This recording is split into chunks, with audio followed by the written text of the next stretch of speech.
Welcome to the Avanti Woman podcast. With each episode, each conversation, we aim to empower, connect, and build women to move forward, feel confident, and thrive in healthcare, finance, entrepreneurship, and philanthropy. We're glad you're here. Welcome, ladies and everyone tuning in. Nairi and Sarah here with the Avanti Woman, and welcome to our podcast. We're excited to be back with Rayana Starre from Catalyst Coaching Solutions to continue with our second in a three-part series on women and entrepreneurship. And today's topic is habits and routine. Let's hear Rayana explain why habits and routine are core elements to be mastered if anyone wants to be a successful entrepreneur, business owner. Rayana, enlighten us. Why are habits and routine very important in entrepreneurship? Well, if you look at successful people, they have successful habits. Well, what does that mean? I mean, that sounds great, but when you actually break it down into something practical, specifically for entrepreneurs, I coach people on a lot of what do you need to build habits and routines around. So first off, the anatomy of a habit is an automatic behavior that doesn't require thought or effort. It's automatic. Now, developing a habit requires Herculean efforts, especially if you're trying to do it on your own. So one little habit hack is replace an old habit with a new one or stack a habit on an existing habit. So first off, a habit, there's a trigger. The anatomy of a habit is there's a trigger or a cue, something that starts that behavior. Then there's the behavior or the action, and then there's a reward. So a trigger could be, I do triggers on my phone. If I want to go for walks or do yoga at certain times of the day, I'll create alarms on my phone. There's a trigger or a cue. Either one, trigger, cue, they're interchangeable. Or you could use an existing habit or routine that is the cue for the new habit. That's a really great way to develop a new habit, is to work it into a routine or a habit you've already got going. For example, I get up, I make my bed, I go to the bathroom, make my bed, I feed the dogs.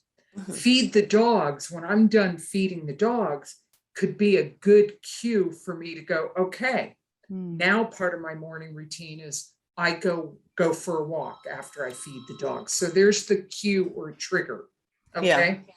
Then the behavior is the habit or the action that you want to get automatic. So going for a walk, exercising, busy entrepreneurs. Busy entrepreneurs, here we are. Here we are. This is it. So then that the behavior is the meat of the habit. It's do you want to exercise? Do you want to write? Do you want to study your language? Do you want to be, reading more? Is there a course you need to study? What's the habit? Like when I was doing the typing that we talked about yesterday. So what I did is the trigger was in my morning routine, which was the best time to fit it in for me, is when I was done feeding the dogs and I'd gotten all my personal stuff out of the way and I was going to set up for the day's work, turn on my computers, get my workflow ready. That was my trigger, that before work, once I got everything ready for the day, that was my trigger to practice my typing. Then I would practice my typing for at least 30 minutes, but then I got really into it and I started squeezing it in wherever I could because I was getting into it, because I was being rewarded. And that's the last part of the anatomy of a habit, is there's a reward. Oftentimes it's internal. It's just this sense of accomplishment. that is why gaming is so addictive. And a lot of people in course creation, coaches, like I hired a marketing coach, Marissa Murgatroyd, who is just phenomenal. And she teaches people how to create courses that people are going to actually be very engaged in and complete, because 97% of people who sign up for courses never finish them. And I've seen that firsthand in working for a company that had a whole curriculum, and it was just dragging clients through this curriculum they'd spent tens and thousands of dollars for. And I myself have been guilty of it, signing up for things. So gamifying means, rewarding for behaviors along the way. So the reward when I was teaching myself to type was I would bump to the next level. Like, okay, I've gone to the next level. My word per minute is going up, so there was an internal reward, but it could be an external reward too, or a different kind of internal reward, like a physical reward. Like when you exercise, okay, it's just about getting started. So where's the trigger to get started? Then you do your exercising. I don't even call it exercising anymore. I call it moving my body, because that just mindset wise is more empowering to me. And then afterwards, it's like, well, the internal mental reward is I did it. Yay, right. Good for me. I honored my word, because every time you honor your word to yourself, and that's what habits are, is you're making a commitment to something because you want a certain result. And every time you do that, having a mental or a physical or an external reward is reinforcing that behavior. So the mental reward is right on, I did it. The external reward is accountability to someone. I get to report to someone and say, I did it. And then the physical reward was, I physically just felt better. I call it blowing the carbon out of the pipes. Like I just felt good. I like that. So there's the anatomy of a habit. So when do habits become a natural part of your life? So you have the trigger, you have the reward, and in the middle, you just have to keep doing it over and over and over again. Well, no, it's not just the middle. You need all three. You need to, so you can create a trigger like an alarm on your phone, or you can use an existing habit and have something you're already doing, like feeding the dogs. Okay, that's my cue that now I go for a walk. Or let's kind of, put an example for an entrepreneur, for example. Every day you need to get up at least, let's say 4 days a week, you need to go market your business. You need to put on your nice dress and be out there knocking on doors. So how can I make sure or whatever I do this every it is, day? whether it's online. So I work a lot with entrepreneurs on this, because the things you want to build habits around is revenue generating activities, which are marketing, strategic networking, and selling. Those are your revenue generating activities. And anyone who's an entrepreneur who doesn't think they have to market or sell isn't going to be in business for very long. Yeah. Yet, those are essential skills you need to learn as an entrepreneur, or hire someone to do them for you. So one way to build a habit around marketing to generate leads and attract interest and make people aware of your brand and getting them to engage and then subscribe and then to convert and then to get excited and then be a brand ambassador for you is you have to schedule it. And there's so many people, I'm amazed at how many people own their own businesses who don't really have a schedule. So what I say to my clients is make your schedule be your boss. Yeah, that when you schedule something, it is now your boss. And it doesn't matter whether you feel like it. So I like to tattle on myself a lot with clients so that they know I'm speaking from experience and that I'm not someone who has all the answers and I've got it all, I'm all perfect. It's like there's always more I can learn and grow. That's why I'm going through digital marketer and going through all these certification processes, because I hit my plateau on what I was good at as far as marketing. So it's like now I'm learning to up my level. As long as I'm a couple steps ahead of whoever I'm coaching, I'm in good shape, but I'm not doing my clients a service. So the first thing I would say with developing habits around marketing is schedule it, and let that schedule dominate you and be your boss, meaning do it whether you want to or feel like it. You just show up. For example, as a real estate investor, calling sellers. It's like, for me, with anything, it's just about getting started and not thinking too Right. much. Just pick up the phone and start dialing. And I'm just like, and then I'm like 5-10 calls into it, I'm like, oh, this is no big. And then it's a game. It's like, all right, how many calls can I get through in an hour? Okay, I'm going to set 50 as a goal. Oh, blew through 50. Okay, I'm going to do. And then once you get going, then there's ways to just keep you motivated. So the first thing I would say is really befriend a calendar and use it as a tool that it becomes your boss. Like, you do what it tells you to do. Like I used to do a lot of stickies and little notes, and I got out of that habit because it wasn't efficient. What I do is my Google Calendar is my boss. Yeah. And I started putting even little things like schedule doctor's appointment or pick up, grocery shopping or whatever, just so that I'm in integrity with myself.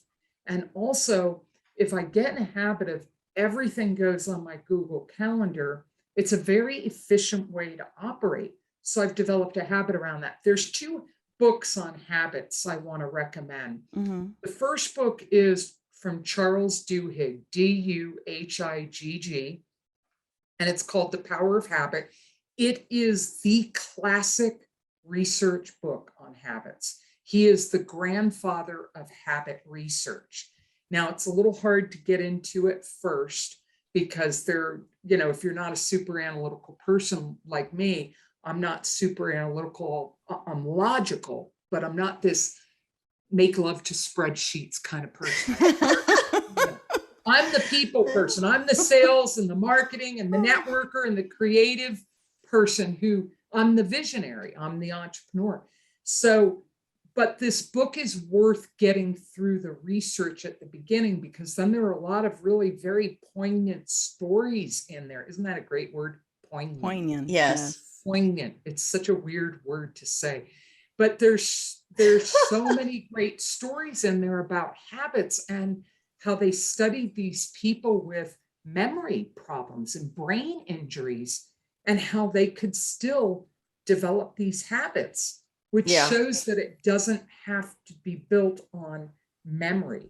Now, that's The Power of Habit. And the second book is by James Clear, Atomic Habits. That's an easier read. And what I love about that book is the way James Clear wrote it is you can cheat.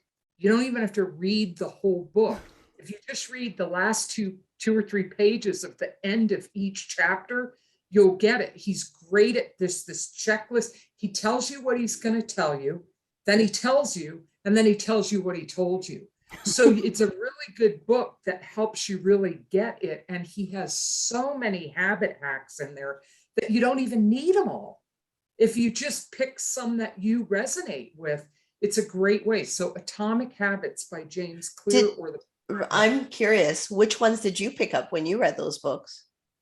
Well, I'll share what I do. Yeah, for me, I like one of my favorite cues for developing a habit is an alarm on my phone or putting it on my Google Calendar. But when it's stuff that I'm really weak in, like I have always been physical, but it's been off and on. Like when I was living down in Baja, I was super physically active. I was on the beach all the time with the dogs. I was going to the gym, doing yoga all the time. And then COVID hit and I moved somewhere where I hardly knew anybody. And I got comfortable in my house. And before you know it, 2-3 years goes by and I'm sedentary. And I'm like, so I had to get back. And it was just, for me, it's all about getting started.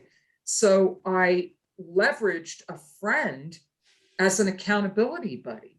And that always works for me. Yeah. And we'll talk about accountability in the next session. but accountability is powerful. You're either resisting it. We all like, yeah, I want someone to hold me accountable, but not really, and the thing with accountability is we rise to the occasion and we are the best version of ourselves when we know someone else is watching or someone's interested or someone cares. And so I started having a workout buddy. And that's good. Work out together, or we would do it virtually and we would check in. And I hate it, but it works. It's like, we're slime balls when we're left to our own devices. We're like, human. Yes, some people, like I have a friend, a housemate who lives with me, who is the most disciplined person I've ever met. Now, discipline doesn't motivate me. Now, thinking about habits, think about what motivates you, but I am a very determined person and I'm very ambitious. So my determination trumps discipline and it motivates me more. Where she's very disciplined and routine and all this, I'm more determined and ambitious and it makes me do what I've got to do. So like you said, having your calendar be your boss and just showing up whether you want it or not. So that routine itself over time creates the habit, correct? Yes. And also it's not about being perfect. It is repetition. But here's the thing, in Charles Duhigg's book, The Power of Habit, the research they did consistently showed that on average, this whole thing, it takes 21 days to make or break a habit is bullshit. Okay. Oh, is it? I'm like, yeah. But is it? Is it really? It is bull. I mean, it is bull. Now, with some habits, if it's an easy habit, like you want to stop chewing gum or something, that maybe, but the average time it takes to make or break a new habit, 90 days, 66 to 67 days. I say to clients and to myself, between 2 and 3 months. Yeah. Okay. That's why we have started making our programs 12 weeks long. Yeah. Because a lot of what we do is about people, about you implementing. It's not about us sharing a bunch of philosophy and strategy. We're more tactical in helping people get results because I've invested, I know all of us have, in services, especially marketing. The marketing industry sucks in this way. You pay gobs and gobs of money and you don't get the result they promised. And it's like, well, where's my refund? And it's like, I don't want to be that person to someone. I want to be able to deliver on results. So we focus on, we do strategy, but it's mostly tactical, like, okay. And we're providing that accountability and that guidance and those little hacks and tricks and tips. Because, But Nighty, what are your habits that you do? My habits is somehow over the years, I have to wake up at 6:30 and it happens whether I have the alarm or not. I wake up at 6:30. That's because for years I exercise with an alarm and now it's intrinsic. As soon as I wake up, I have to go brush my teeth. That's my habit. Yeah, and it's automatic. You don't even think about it. Like I don't use the alarm to get up either because I naturally get up between 6 and 7. Yeah. And automatically I go to the bathroom and then immediately once I'm up, I make the bed. I don't think about it. That's what's important. Habits have to be automatic. And this is what we read out there. Actually, let's talk about this. We read in Forbes, Entrepreneur magazine, everywhere out there. It's about, successful entrepreneurs and their 10 daily habits, their 5 daily habits, or your morning routine. Yeah. So let's talk about that. Why is it that, it's something very, the industry highlights it. If you're a successful entrepreneur, you have successful habits. Good question. This is what I want to challenge is there was a popular book about a morning routine, like the successful person's morning routine. And it's like, to me, that's so contrived and manufactured. It's that person's successful routine. It's not my successful morning routine. But what the point of that is what are the things that are important for you to get the results you want in your life? Okay. And this is why 90% of all businesses that start up are like gone within 10 years. And the success rate, like 50% of them are gone within the first year or two. Yeah. And then the ones that last 5 years, of those, 50% of them are gone by 10 years. Yeah. And the it's statistics really, I know is 75% is gone within 5 years, less than 5 years. And then within 10 years, the majority of them are gone. And I'm convinced it's because two things. They don't have successful habits. They're not doing the things they need to do, whether they want to or not. And they don't know that like I'm rereading The E-Myth Revisited by Michael Gerber. And I'm just amazed because I coach on this all the time.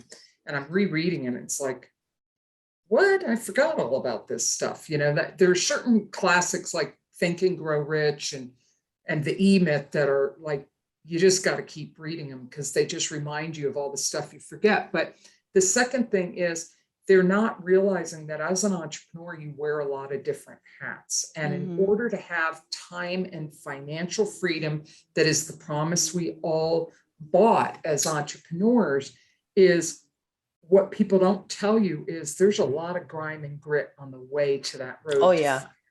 You've got to market, you've got to sell, you've got to build relationships and network, and you've got to work on operations. These main departments are marketing for visibility, selling to convert a lead into a client, customer service. The journey doesn't end there. You want to create raving fans. So it's much easier to upsell an existing client who already loves you than to keep going out and get new clients. Then there's operations, the stuff that's the backbone of the business that so many people don't get. It's amazing to me, all these women entrepreneurs out there that have a product or service and they just think that's it. I'm in business. Absolutely No, you're not. You're a technician. You're a worker bee. You aren't a business owner. There are so many factors that are crucial to being successful that you have to build habits around. And here's the thing about habits. Once they're automatic, you don't even have to think about it. Like you, Naira, you get up at 6:30 and you brush your teeth. There isn't a choice in the matter, right? Exactly. There's no whether you feel like it or not. You just go do it. There's no effort in that. But here's the thing, developing a new habit, there's a ton of effort in that. That's right. That is not easy. And it's not about being perfect. So back to what you were asking earlier, Sarah, it's, well, what do you do to support you in starting a habit or this and that? Is really pick good cues, good triggers, get some accountability, and then track it. Like, what is a way to track it, which can be part of the reward of developing a new habit? And that can be KPIs, key performance indicators of your business, tracking the marketing, tracking the sales, tracking cost per lead. Well, and for people who may not be as familiar with KPIs and all of that and the statistics and managing, KPIs is work on its own, right? Something as simple as, you use your Google Calendar, I use Outlook, or it could even be a productivity calendar. Like Trello or, and just taking things off of the list and scratching those things off is very satisfying. But like something I do is, I plan my week of things outside of my appointments and stuff, things that I have to do, whether it's family or business or whatever. And then I review it the night before. That's a habit of highly successful people. So I always do that. Yeah. And then one thing that I don't know if Rayana, you picked it up from our discussions, I'm one of those where I like to get everything done in the morning. And by noon, for me, all the hard things I need to do or that take more effort, I'm done by noon. You know what that's called, Sarah? What is that? Eating the frog first. See, I've never heard of it. I've heard of boiling the frog, but I've never heard of eating No, the frog. and what the concept there is do the hard stuff first that you want to avoid, because that now it's out of the way. And here's the thing, every time you honor a promise to yourself, every time you do something you don't want to do, you are building that habit muscle. But what comes with that is confidence in yourself, and you learn to trust yourself more. And a great way to take a little, thermometer check here in your life, if you're bold enough, start interviewing people in your life and ask them, hey, I really want you to be honest. Now, don't do this if you don't really want honest answers, but find out professionally and personally, ask, am I a reliable person? And I want you to be honest with me. Am I someone you feel like you can count on? Mm-hmm. And if they say, well, or they avoid, just go, really be honest with me. Give me examples of where I'm not reliable or where I'm not following through. Here's the thing, habits make you who you are. And if you aren't happy with who you are in your life, then look at your habits. Yeah. I'll coach real estate investors and they'll say they don't have time, that they're super busy. And the first question I'll ask them is, okay, well, let me ask you something. How much TV do you watch at night? I will start to challenge things and they will squirm, Yeah. How much time are you wasting on social media, just scrolling, like the hours that get eaten up? And absolutely, here's the reason I go there is they already have a habit. That's right. Of doing something. So like when I'm trying to get people to follow through on training that they've invested in, I'll say, well, are you willing to just exchange 1 hour of TV time to do 1 hour of training, which then your reward is you get to watch TV the rest of the night. So that's a way to start to replace bad habits with good ones. We also talked about using an existing habit as a trigger, but then what routines are is habit stacks, where you're stacking a bunch of habits to create a routine. You might have a marketing routine, a healthcare routine. And also, don't try to do everything at once. There's something that you had mentioned before, Rayana. It's the power of small. Okay, the power of small action plan is something that I've created. And there's a lot of power in focusing on one simple thing. Especially in the West, we are just all about instant gratification. If you look at our food system in the United States, it's gross if you think about it. I mean, I had a friend who has Hashimoto's, so do I, and she went to France with her daughter. And she was actually able to eat bread and pasta because it wasn't, the grain that they used there wasn't so GMO and polluted and toxic that the gluten didn't bother her. The thing with the power of small is being willing to focus on one little thing and be humble and patient enough that, like for me, getting back into the habit of exercise, it wasn't about how much I did. It was about just getting out the door to do something. That's where I started. And you just tapped on something, Rayana, and that's being persistent and persevering. And, there's a quote from Steve Jobs, and I love it. And he says, I'm convinced that about half of what separates successful entrepreneurs from the non-successful ones is pure perseverance. Oh, that's nice. Consistency, perseverance. That is the master of success. Persistence, perseverance, being resilient, bouncing back quickly. All of these things are essential to be successful as an entrepreneur, because it's not an easy journey, but it's certainly a valuable and worthwhile one. And the power of small is you focus on one small change until it becomes automatic. Give yourself a couple of months for that. and track it in a journal, track it on a spreadsheet, track it on your calendar, and set yourself up for success. Create a trigger of an alarm on your phone, or one habit that already exists. You feed the dogs and now I go for my walk.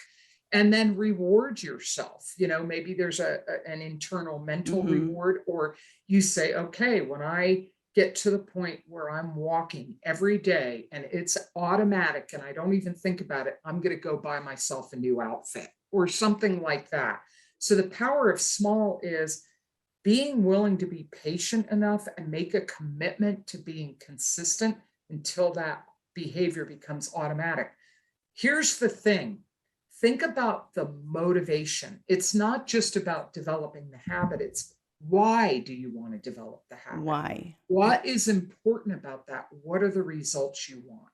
Exactly. What is your why, right? We hear that all the time. That's right. Identify your why, and then the rest will But follow. that's gotten so watered down that people are, my why. And I challenge people on their why, because I had a breakthrough in my own life recently and with clients is, no, we got to really dig in there and dig for that why. Oh, I want financial freedom. That's not a why. No. Oh, I don't want to go in debt putting my kids through college.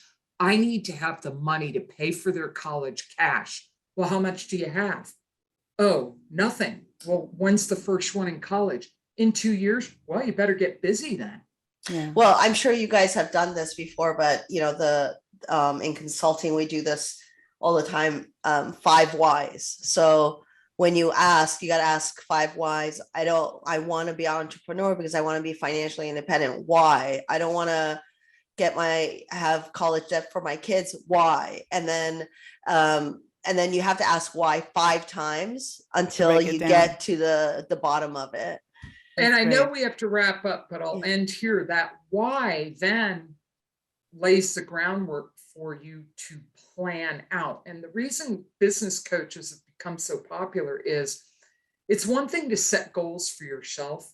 And I'm not a big fan of a 30-page business plan. My business plans are 1 or 2 pages. Right. And you don't need all that fancy gobbledygook, because then it gets tossed in a drawer, never to be seen. That's right. You need you need to look at it every day. Yeah, yes. that you're actually implementing. But the thing, right, why business coaches have become so popular, or anyone who has succeeded and become a master in their craft, whether it's an athlete like Michael Jordan, or it's a business person like Bill Gates or Steve Jobs, or it's, an entertainer, they all hire trainers and mentors and coaches because you need someone keeping you focused and helping to lay out a plan and letting you know whether your goals are realistic and keeping you on the plan and breaking it down. I have clients, for example, that are in one business they want to get out of in order to have more time in the real estate business. And the goal for this year for them is they quit that business on New Year's. On New Year's, we're celebrating. And in order to do that, now that is the reason for the plan. Okay, well, how much do we need to make? Okay, so how many deals do we need to get? Okay, so how many leads do you need to generate? All right, so each week, how many calls do you need to make? How many offers do you need to make, so that we have this plan that they're reaching for? And that they are highly motivated by that. Right. So it's back to what you're saying, Sarah, is dig for the why that really is the main motivator for them. Right.